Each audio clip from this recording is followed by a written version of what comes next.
The latest Pompey news, updates every day from the Pompey Sound news desk. Saturday's 3-2 loss to Hull City at the MKM Stadium marked 6 games without a win for the Blues, whose last victory came against second-place Middlesbrough back on October 4th.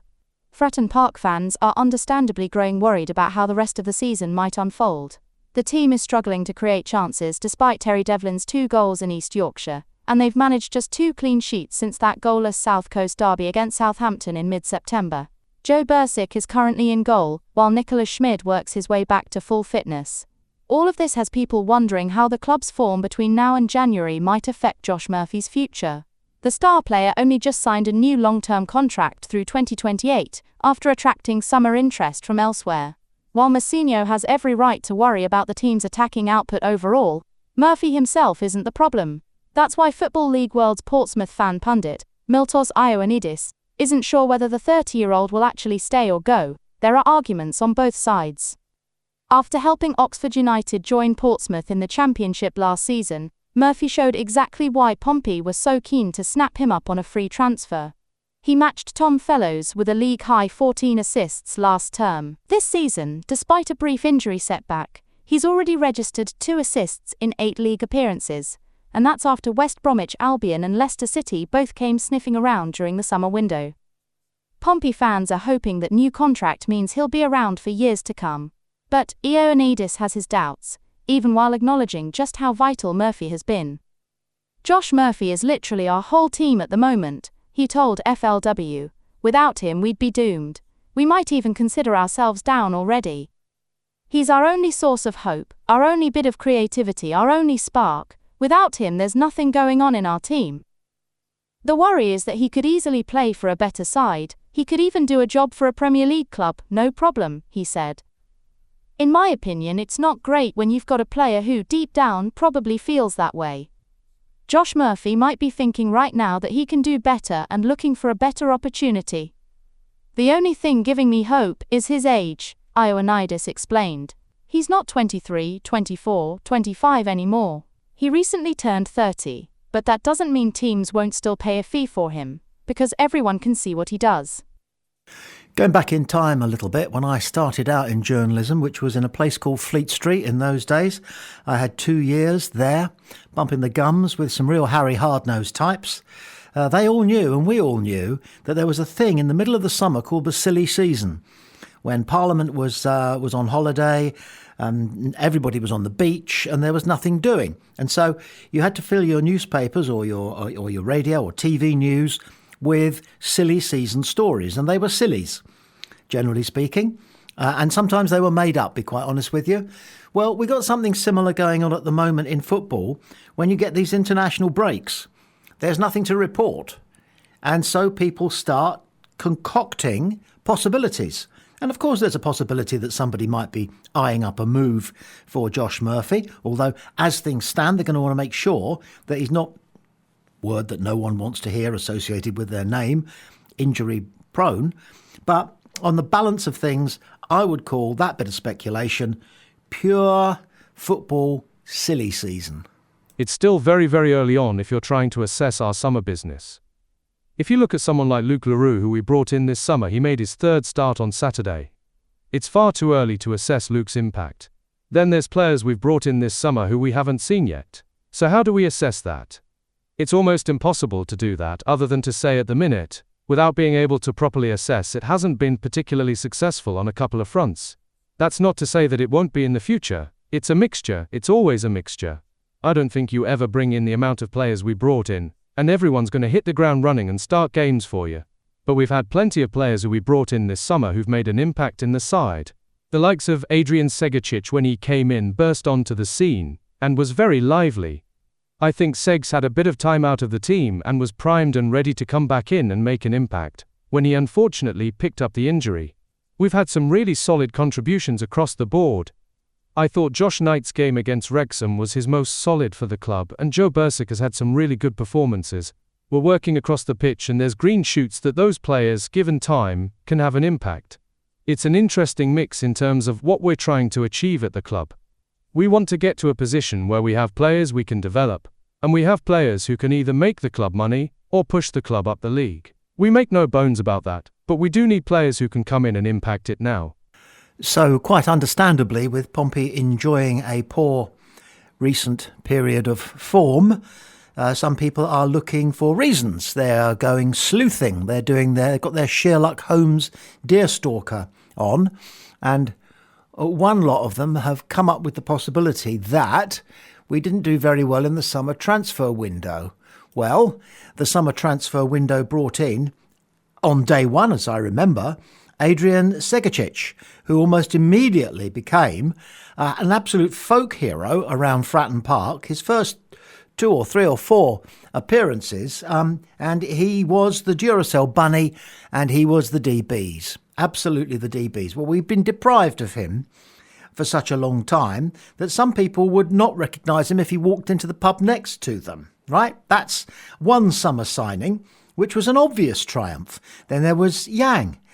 Yang, after 2 appearances, had his own song. Yang will tear you apart. You know that one? Yang will tear you apart. His own song after 2 appearances. How many people, Pompey players, arrived and became folk heroes that quickly? That's how good a summer signing he was. Was Josh Knight a summer signing? I think so. And he's impressed everybody with his ability at playing the traditional number 5 role, which is exactly what he plays when he's asked to play 3 at the back, as opposed to the 4 at the back that he's been used to for most, if not all, of his career.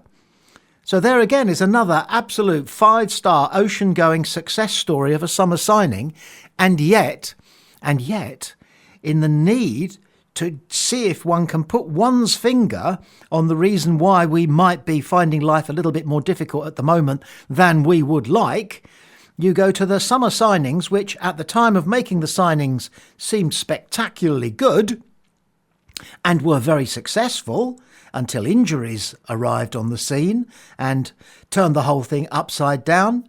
Then we have ourselves a right conundrum. The summer season signings were fantastic.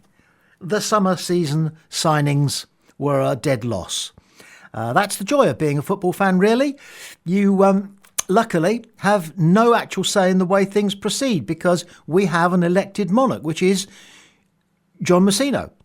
It's not like Parliament, 1 person per vote every time they have a vote, even though both sides encourage their alleged supporters and comrades to vote the way they want their party, the way their party wants them to vote. That's one form of democracy. We don't have that in football.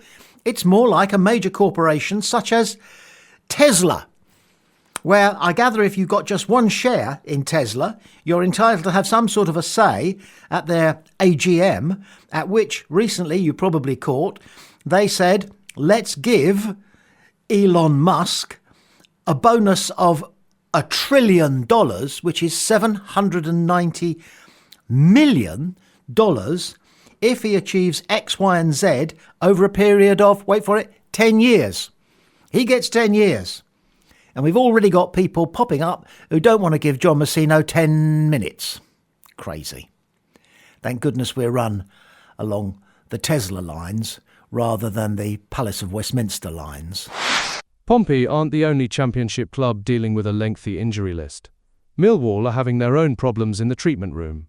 Billy Mitchell was one of several absentees for the Preston draw, joining Femi Aziz, hamstring, Ryan Leonard, calf, Josh Coburn, quad, Massimo Luongo, ACL, Dan McNamara, ACL, Stephen Bender, calf, and Lucas Jensen, Achilles, on the sidelines.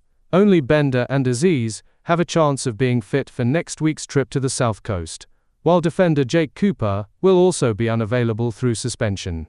Neil is clearly unhappy with the Lions' mounting injury problems as they chase a playoff place. He told local press, "I'm not quite sure. What I will say is, it's a lot of the same lads that had injuries last year, isn't it? The problem we've got, Billy didn't have a full pre-season, Femi didn't have a full pre-season, Massimo Luongo didn't have a full pre-season. Nearly every one of these lads that are breaking down, they didn't have a full pre-season. That's the only thing that I can really look at and try and identify that's different. Tristan Kramer plays every game, Jake Cooper plays every game, Casper Denore in the main plays nearly every game, Mihajlo Ivanovic plays every game. Last year, it was the same players who were always available."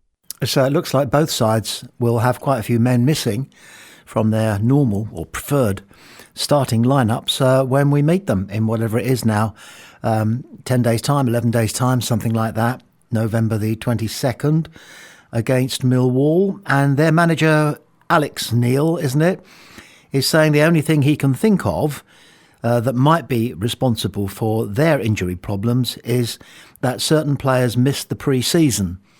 So one again has to work out in one's own head what the significance of playing a full pre-season might be in terms of vulnerability towards injury.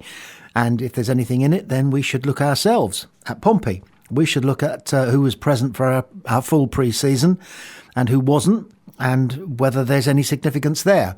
It's clear that injury problems are a real modern-day problem, a real modern-day headache, big headache, for so many clubs, that there must be something at the bottom of it that is common, consistent, and all the massed intelligence that exists at the higher levels in Championship football appear to be absolutely stumped with this one. So let's see how far the missed pre-season, full pre-season training investigation goes. Otherwise, although you don't wish ill on anybody in football, including Pompey's immediate opponents, we are not sad to discover that they are wrestling with the same set of problems that we are at Pompey, except they are more or less on the border of getting into the playoffs, and we're at the other end of the table.